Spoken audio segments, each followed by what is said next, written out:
যে আমরা বৈশাখে বেড়াতে যাওয়ার জন্য রেডি। এই যে আমার এক মেয়ে রেডি।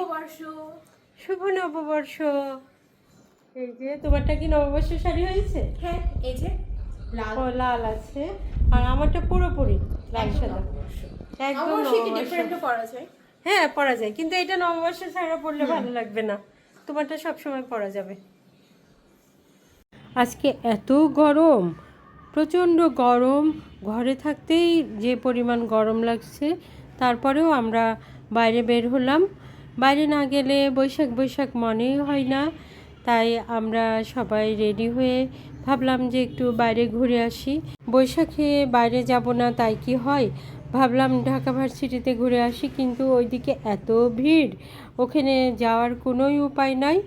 আর এই প্রচণ্ড গরমের মধ্যে ওখানে হাঁটতেও পারবো না অত, তাই ভাবলাম পূর্বাচলের এদিকে ঘুরে আসি। এদিকে খোলা হাওয়া, এখানে প্রকৃতি, এদিকে মাঝে মধ্যেই আমি আসি। এখানে আসলে আমার ভালোই লাগে। তারপরে ভাবলাম যে এদিকে কোথায় যাব, শেষ পর্যন্ত ভাবলাম যে যাই শেপ টেবিলে ঘুরে আসি। তাই আমরা শেপ টেবিলের উদ্দেশ্যেই এদিক দিয়ে চলে আসলাম। তৃপ্তি বাসায় নাই, ওই জন্য আমরা একাই চলে আসলাম।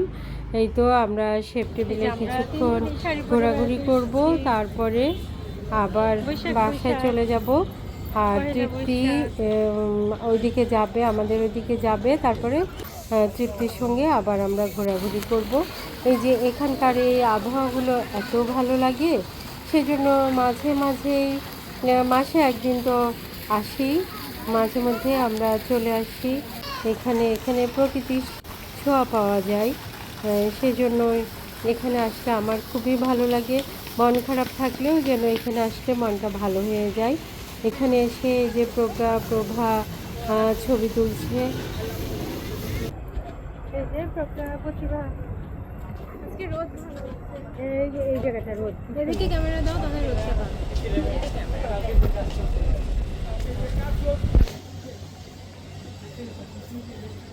একটা সেলফি নেই।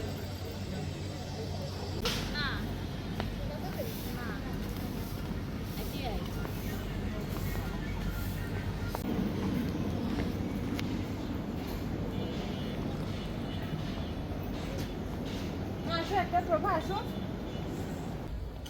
মা।